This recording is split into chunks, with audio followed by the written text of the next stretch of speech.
All right, everybody, welcome back to the Sarah Centrella Show. I have a great show for you today where I have lots of topics I want to dive into, amazing content, and you may have already been introduced to this woman who was had me on her show as well. So if you have been following me on Instagram and are on my subscribe list, then you got that. So hopefully you loved our show together. But today I want to dive into happiness. I want to dive into podcasting. There's so much I want to get into. Simona Costantini, welcome to the show. Thank you so much, Sarah. I'm so excited to be on here with you today.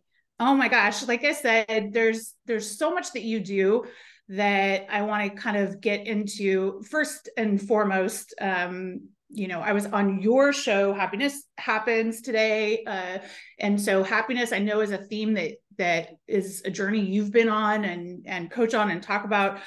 So we're going to get into that. And you also have an incredible podcasting company and production company. You help podcasters launch and all that kind of good stuff. So we'll dive into that too. But before we do that, one of the things I love doing on this show is I'm always so fascinated about people's personal story, their journey, how they got to where they're at today, where that passion came from, where the idea or the dream came from to do the thing they're doing today. So take us back to inception of when all of this started for you. I know before we started recording, you mentioned that you used to be in corporate, so I'm guessing this wasn't always your line of work. So take us back. Tell us a little bit about where this journey began for you. Okay, so I have always had a passion for helping people live the life that they are destined to live.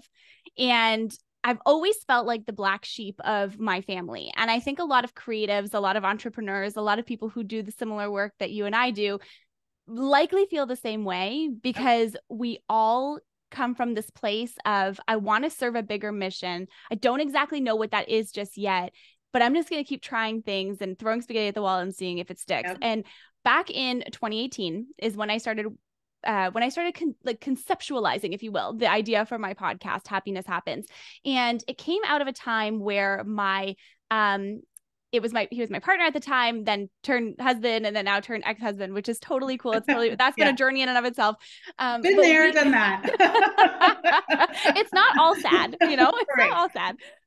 No, he's the wonderful human being. So in any case, we were talking one day, and it was the summer of 2018. And I remember just waking up and I was so angry, and I was so frustrated, and I hated everything about myself, the way that I looked, the way that I acted, the way that I spoke, how I was gossipy. I used to talk badly about other people, like just all of the ugly things that you don't want to be, like ugly on the inside, things that you don't want to be on the outside, And I remember saying to him, like, I'm just so annoyed. And he looked at me and he's like, you've been talking about this for so long. He's like, at what point are you going to actually do something about it? Ooh. And I was like, you're like, okay, coach. Like, okay, well, I guess so. It's fine. So then I decided to try and find a life coach. That was like the first thing that I was like, okay, life coach. So I stumbled upon this woman. She was amazing. She was a life coach / therapist. And we started working together. And in our sessions together, I kept saying to her, I'm like, it's not that I want to be famous. It's not that I want to be a celebrity. Like, it's not that and back then I'm like, it's not that I want that. But what I want is to help more people feel less alone. Like, I want people to feel heard and understood and cared for and supported and all of those things. Right. Yeah. So as I continued to learn about myself and undoing all these patterns and stories that I had about myself, who I was, how I was, and removing that ugliness out of my life, then I shifted into creating my podcast, and it's called Happiness Happens. And the first entire pretty much year of that podcast was just documenting my journey through understanding what fear was and what shame was and what guilt was and what even is happiness. And with the intention of other people feeling less alone. I was like, God, there's got to be one person on this planet who feels the same as me. Yeah. I cannot be the only one going through this. Exactly. So that was how the podcast was born. And that was the beginning of 2019. since then, the direction of it has shifted a lot. And now I interview people to understand what happiness means to them and how to access more of it in your life.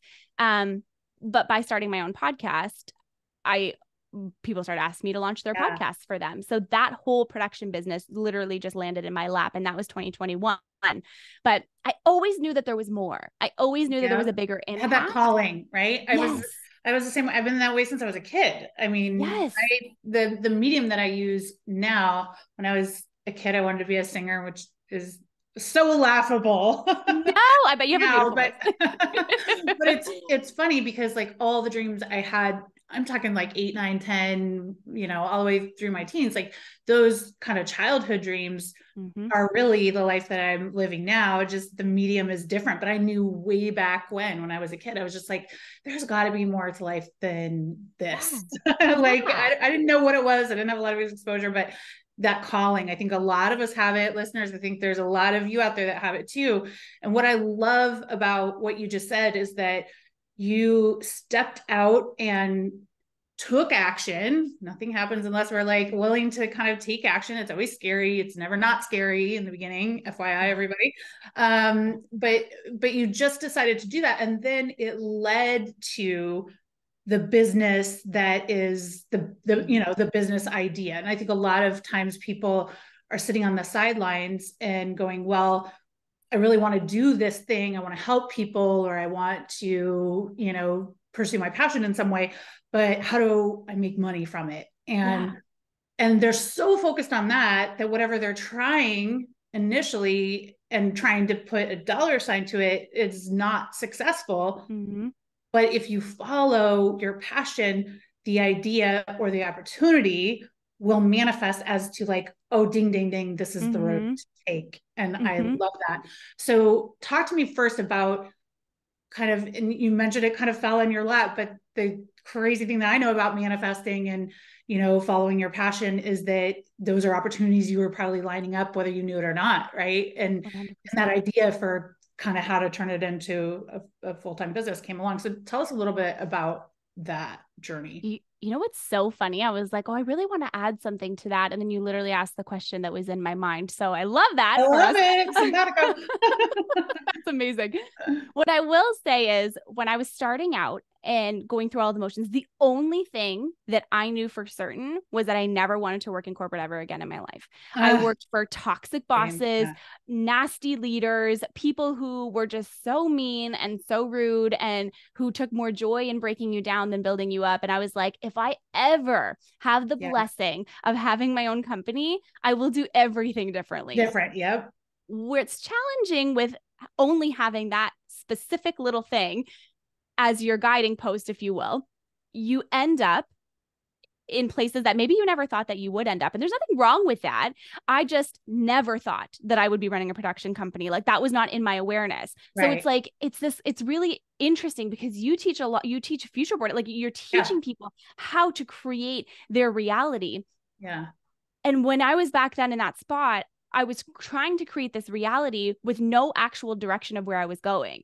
Which is so hard. It's so hard because you literally feel like you're kind of blindfolded, but the thing that you did that is amazing and that led to all those other kind of dots connecting was you were willing to get that out there and try. And I always tell people, imposter syndrome is like this big, catchword or whatever. But if you get out there and try, like that is when you start to learn things. You start to you get the clarity, all of those things, like flushing out kind of what's next for you. It's a way to do it almost organically when you could sit on the sidelines and, try and brainstorm all day long, or even hire people to tell you what to do. And you wouldn't know. You just have to get out there and start doing it because that is what leads to these other opportunities. How do you think that you, do you remember when the idea came to you, or when we were offline, you're talking about like what everyone does in the beginning, like someone calls you up and says, hey, you have a podcast. How did you do that? And I think a lot of us entrepreneurs started that way. We started volunteering our service or just started sharing what we knew. Is that kind of what happened to you? 100%. People just started asking me like, oh, hey, can you launch my podcast for me? Or, hey, can you teach me what you did? Or, hey, do you have a resource for X, Y, and Z? And then so I just started doing it for free and for fun, because I was like, yeah, sure, I'm happy to help you. Like, yeah, that sounds great. But I think that I didn't really realize it could be a business. Like, I didn't really think that that would be a business, because I, at the time when I was working in corporate, it's actually so funny. I'm just remembering this now that we're talking. I was working in corporate and I was doing life coaching. That's what I was doing at first. And that's awesome. right. And I had courses built out and I had coaching clients and like all the things, and it would work, but it didn't fully work. And it was like, why am I not like selling out these coaching spots? Like, these people are having amazing transformation. Is like, that's not what was for me. And then I worked with this one coach, and it was like a 1 or 2 session, like strategy session thing. And she was like, there's something in this for you with communication. And I was so jaded by corporate. I was like, no. I was like, I'm never working in communication ever again. And then it landed in my lap that way. But I will say this too, Sarah, like, business for me has never not been hard. I'm very hard on myself, and I'm very hard on like the product that we deliver. And when people come to my agency, there's a very specific experience that I want them to feel. And there's a level of care that I know is within my agency that is unmatched by other people. And so for me, the intention that I put on a daily basis behind every single podcast we do, every single piece of content we do, every interaction with my team and with my clients, every strategy session, like, I want to say, like, business for me has never not been hard because of how hard I am on myself. And I think it's really important to remember too, because I see a lot of stuff online about, oh yeah, I just started at this whole new thing, and I just drives me crazy. It is my freaking pet peeve. I'm like, can we be real for a quick second? Because being an entrepreneur is the hardest thing I've ever done. And let me tell you, I've done a lot of hard things. Okay. I've been a single mom for 15 years. I've done a lot of hard shit. I mean, that sounds like the hardest job of all, I'm just saying. Without a doubt, owning your own business, even more so, taking a passion and turning it into a business, which I think is a whole different level, right?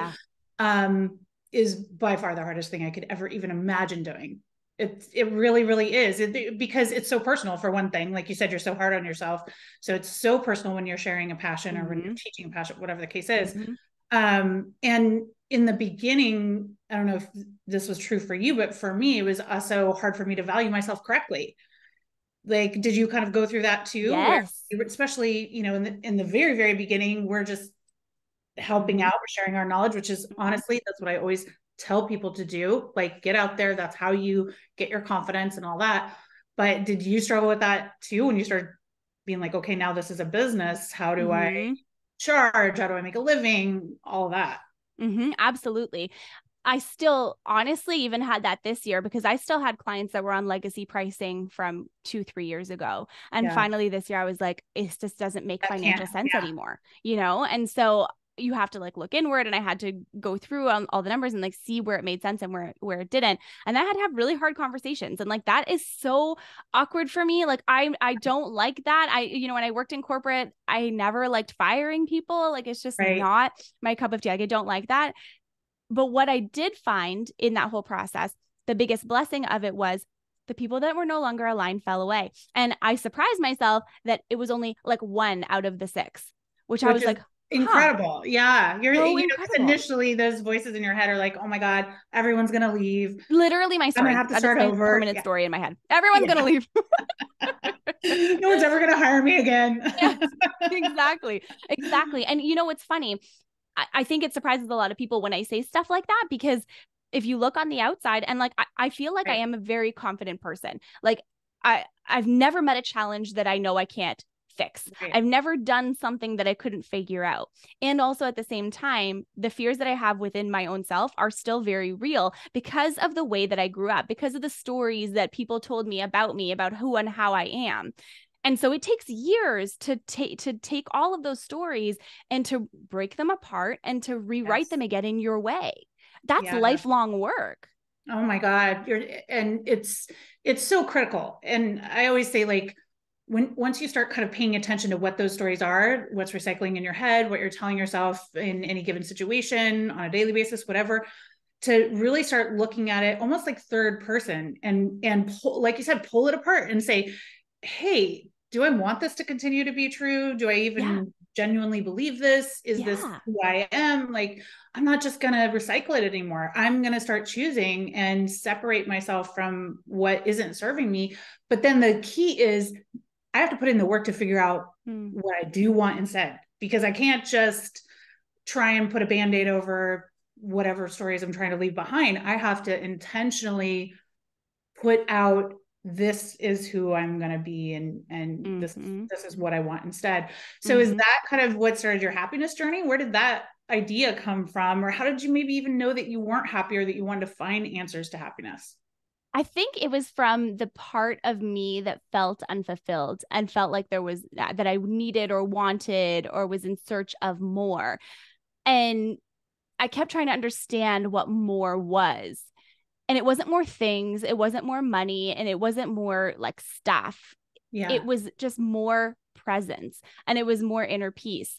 And that was the start of the journey, was to discover how to obtain more inner peace in my life so that I can make decisions from an empowered place and live my life in a way that is in alignment with my values. I also, earlier at the beginning of this year, every time I feel ungrounded about something, I look at that as an opportunity to take that next step. So you're feeling ungrounded, you're feeling shaken, you're feeling worried or fearful or whatever. What's the story? What's playing in your mind? And then I always take that and turn it back inwards and take that as my next level of healing or next level of growth. And it is also a very delicate balance of not making that cycle your entire identity. But I do think that there's specific seasons that are really meant to test you and help you grow. So the idea of happiness happens literally came to me in a dream. It was from a place of getting myself grounded and understanding what I wanted to do. And I was having a conversation. It was at the end of 2018. And I was like, oh, happiness happens. And then I was like, okay. And then I started saying on my podcast, sorry, can you hear them? No. Oh, you can't hear them? Oh, okay, good. Because there's dogs. I'm just going to tell her to be quiet. 1 second. Yeah. They're quiet all day until I know my dog just started walking around. You can hear his nails. I was like, great. I can't hear anything, if that makes you feel any better. But no, okay. So the inspiration for the show. Okay. So when I thought about the show and when I thought about what I wanted it to be called, I kept asking myself, just give me the download for the name. Like, just give me the download. And all of a sudden Happiness Happens literally landed in my lap. And I was like, that's just such an interesting name. I was like, okay, cool. You. Yeah. And then I started saying this thing on my podcast on the end of every show. You've heard it because we were doing our interview together. But I always say happiness happens when you're least expecting it. And really what I'm trying to do is debunk the idea of happiness, that it's not really happiness is a word to describe an emotion. But what you're really in search for in your life is inner peace, is fulfillment, is joy, is contentment. And I do think they can all be umbrellaed under this one term. But the words that we use, they matter, Yeah, they really do. They really do. And when you think about exactly. And when you think about, happiness happens when you're least expecting it, it allows you to create so much room for possibility in your life. And I try really hard, and Sarah, you probably do this in your work too. I try really hard to use words when I'm speaking something into existence that don't have a negative in them. Like, whatever. Like, because then I feel like it negates the blessing that's coming your way. Yeah, it actually will manifest that word instead. It'll manifest the not. Yeah. Interesting. So I love that. Yeah, I love that. Is it because our minds just hang on to that negative? Is that why? Yeah, absolutely. So let's say the example that I always use is like in dating, women will be like, well, I don't want this. And they'll have their list of all the things that I don't want. So what will manifest are, let's say, I don't want someone who's disrespectful. So what will manifest will be the disrespectful. It will be like all the things that you're listing versus, so if you just leave all that, I don't even need that. I don't need to identify it. I don't need to focus on it. I don't need to do anything. But on the other side, if I say, I want someone who treats me with respect, now respect will be the thing that starts manifesting. So I love that you do that because it's absolutely true. Yeah. The words matter so much. And like you said, when happiness happens, when you're least expecting it, it's opening up like your space, your receptive space to literally start looking at all the little things that happen to you throughout the day and value them more almost, right? Or realize, hey, maybe this is a 30-second feeling of happiness, or maybe that little joke I shared with my whoever, my kid, my husband, my person, that can be happiness. Like all these little components can add up. I love that. We put so many conditions around what happiness is, should feel like, how to have it, how to get it. If you don't have this, you'll never have that. Or, money is the only source of our happiness, but it couldn't be further from the truth. And there's this story that sticks out with me all the time. And I was on Instagram, and I know better than to do this, but I couldn't help myself. Yeah. It was this thread about trying to find happiness. And it was like during the time when the world shut down, and it was, finding, joy and whatever in your day to day. And someone had wrote on the post, they said, the only way to actually be happy in life is to have and make a lot of money, which nobody can do right now because like the world is shut down. And I remember sitting there and I was like, this is like very incorrect, sir. I was like, okay. So then I wrote back and I replied, and I'm like, I know better, but I did it anyways. I replied, and I think I said something along the lines of like, happiness is also something that's found within, and whatever my reply was. And he wrote back and he's like, well, you obviously don't have a lot of money then.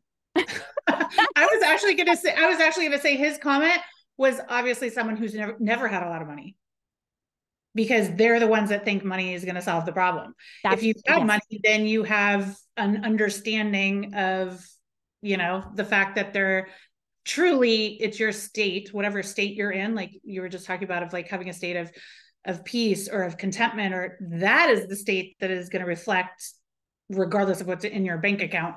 But for someone to think that money is the only way to get it is a person who's just never had it. So 100%. Well, yeah, literally, I was like, okay, well, I'll just be over here not replying to you ever again. Right, exactly. Yeah. So what have you learned about happiness in all these interviews that you've had? Has it changed or grown your, I guess, repertoire of how you experience joy, bliss, happiness, whatever the word is? Oh yeah, for sure. The podcast has been the biggest permission slip to live your life in your most authentic way. For my own self, it has been the biggest permission slip to take the leap of faith, to, understand the stories that you tell yourself, why you tell yourself them, and then how to change and transform them. And ultimately, it's really just been this beautiful collection of stories and understanding what happiness means to other people and how it shows up in their lives.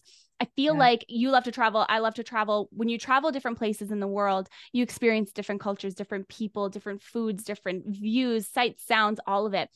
I feel the same way with the podcast because I get to see inside people's minds and how their wheels spin and what is important to them and what do they value.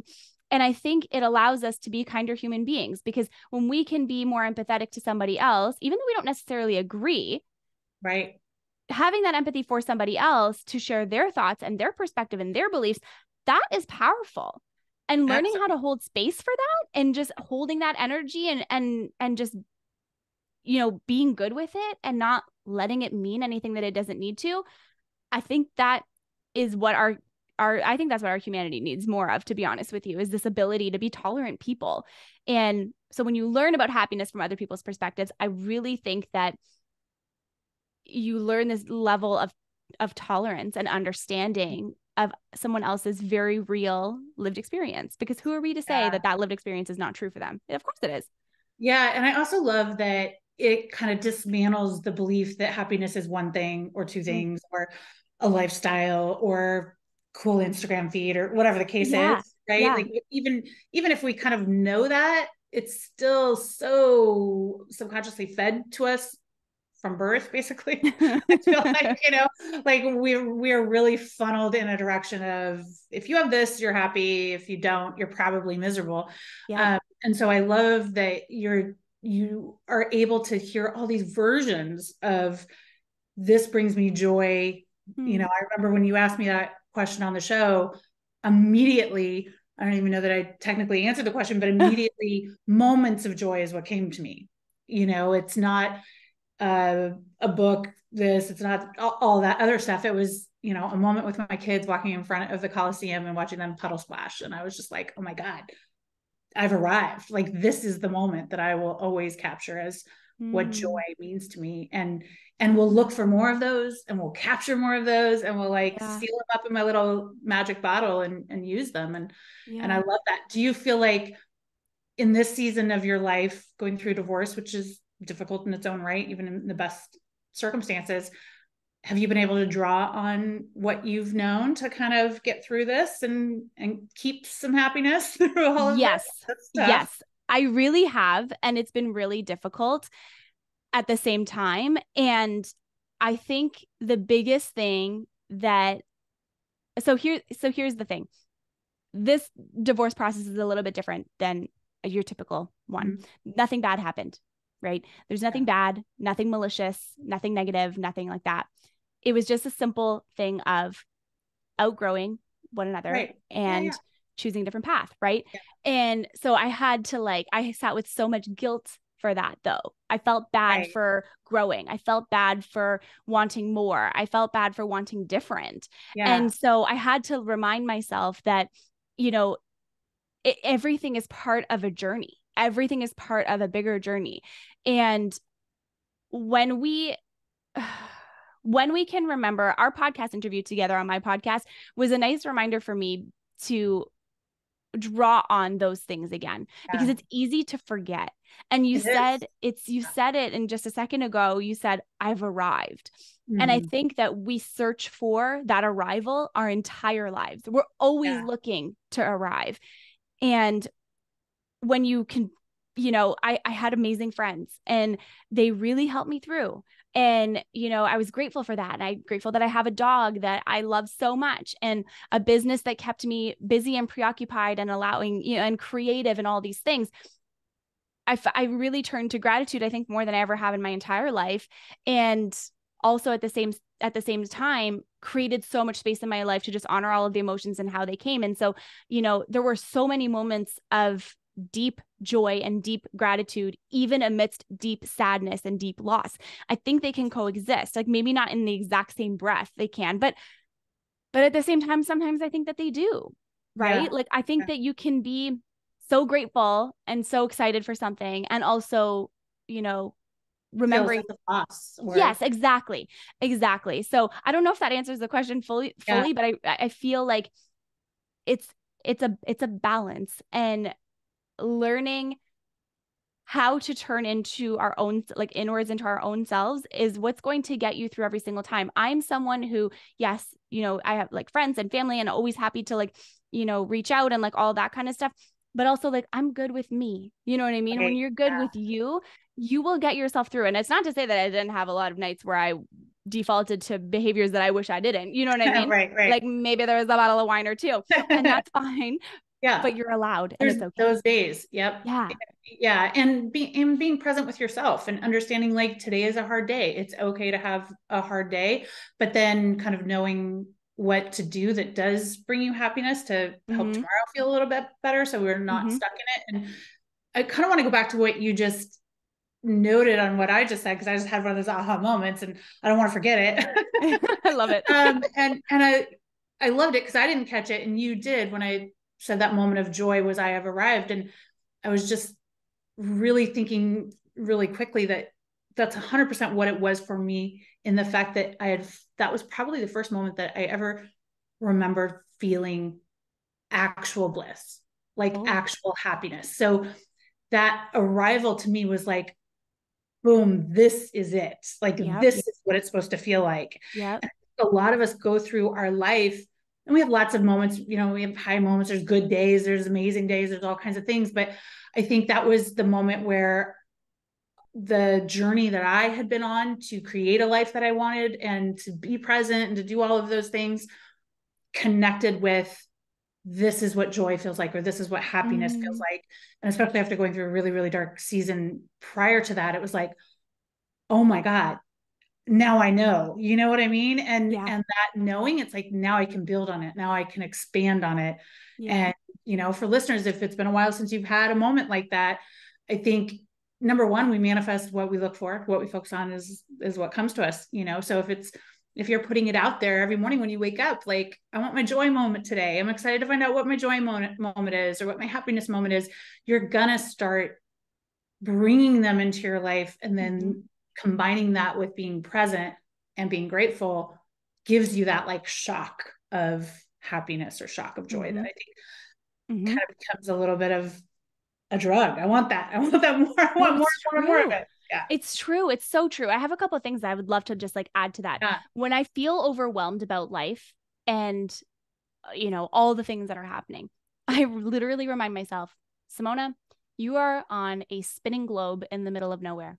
And not to make us feel insignificant, but to really make it drama free. You take the drama out of you take the drama out of the story, right? Like, we're not here for a very long time. And we get to choose how we want to live our lives every single day. And you're at the same time allowed to honor every single emotion that you have. But where it gets tricky is when you let yourself get stuck there. And it's easy to do that. I let myself get stuck there this summer, and it happens, and it's okay. But it is really that feeling. And if you haven't felt that, like you said, if you haven't felt that feeling in a long time, just try and pattern interrupt it. Just try something new. And it's so much easier said than done. Then you bring in, you know, mental health complexities, the way the world is, finance, like all this stuff and whatever.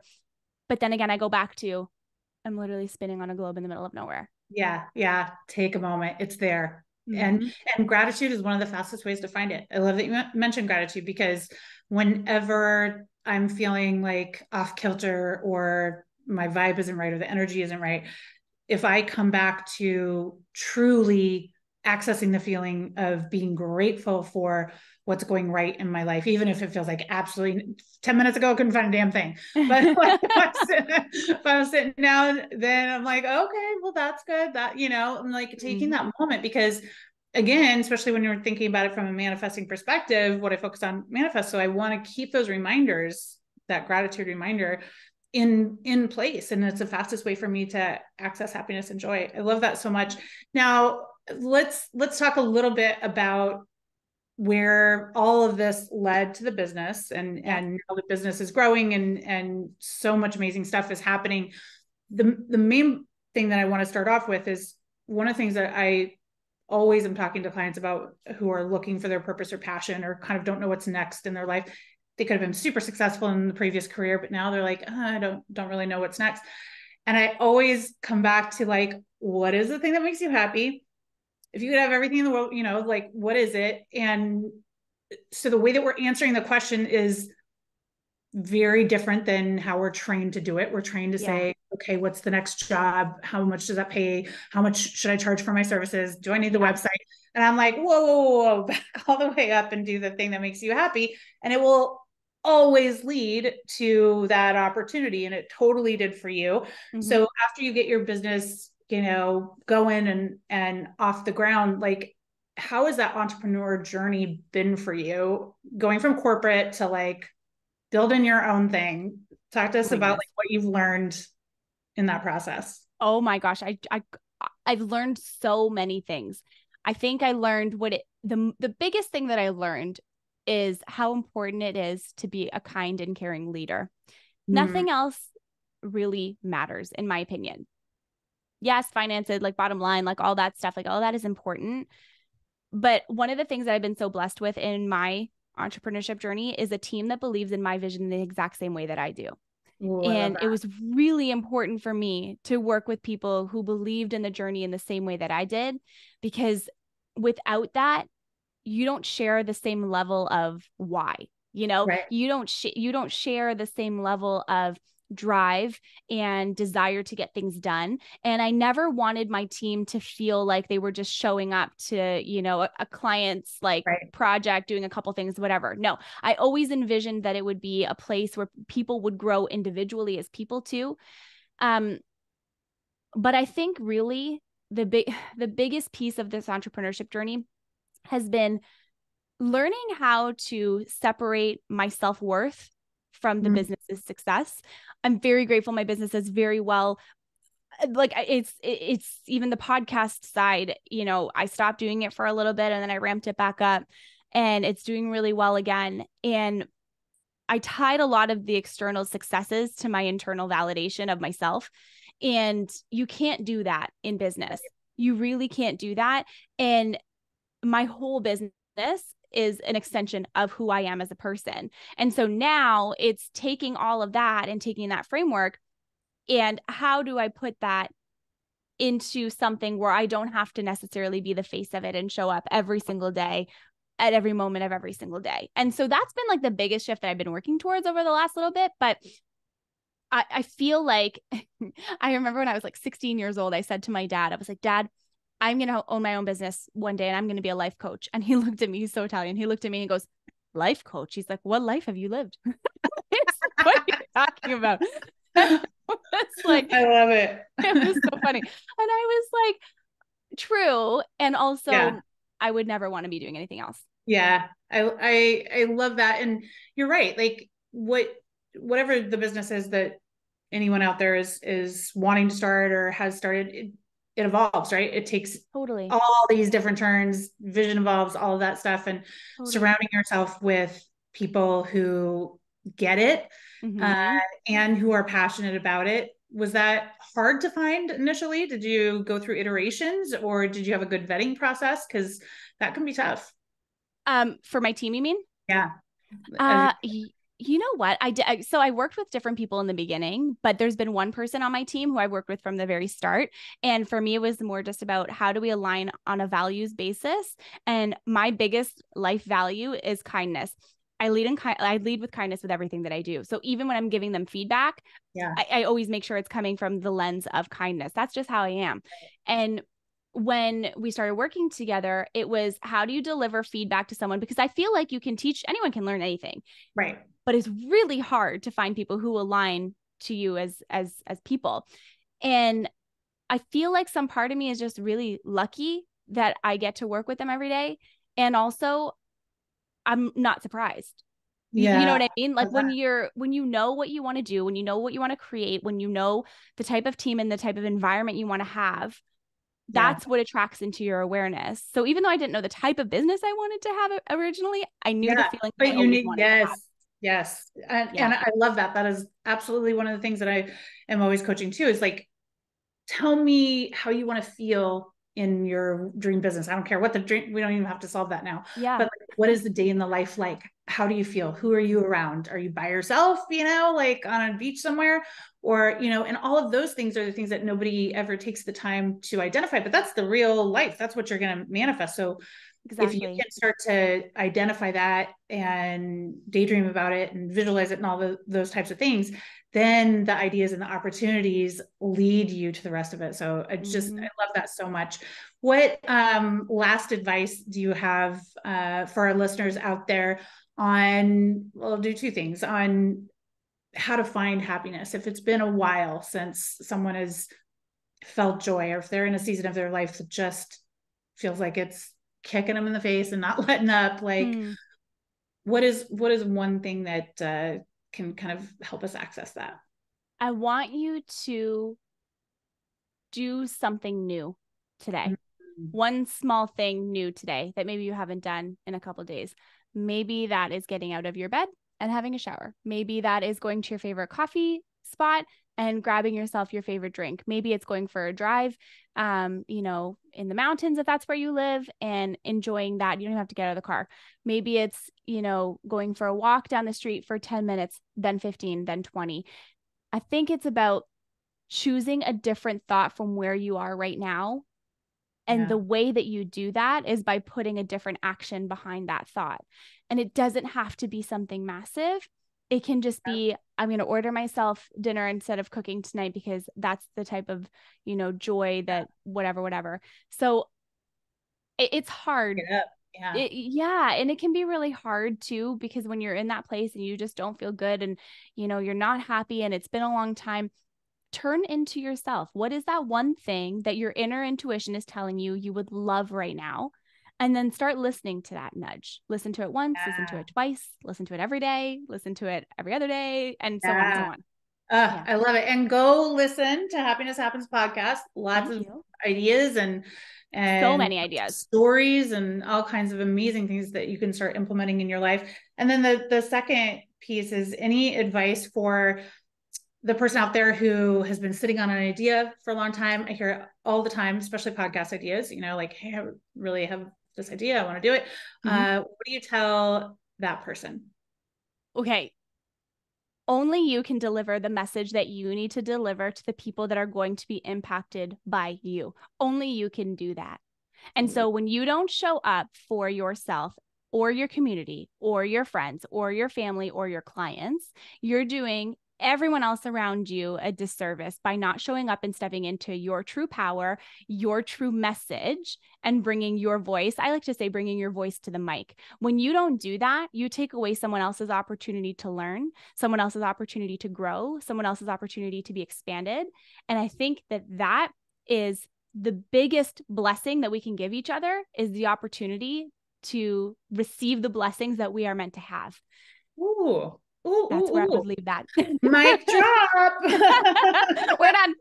Yes. Like, open yourself up to start receiving the blessings. Stop standing in your way. Like, stop blocking it. I love that. Well, thank you so much for joining today, Simona. I have loved this conversation. And I am so excited to continue following your journey and learning from you. And everybody, if you want either of those two things, more happiness or to learn how to get your podcast to the next level, definitely go follow it. I'll have all the stuff in the show notes. Is there anything else that you're working on right now that you want everyone to know about? Yeah, I would love to drop this. Thank you so much, Sarah. Thank you, first of all, for having me. I'm so grateful to be able to spend this time with you and our listener today. So that's amazing.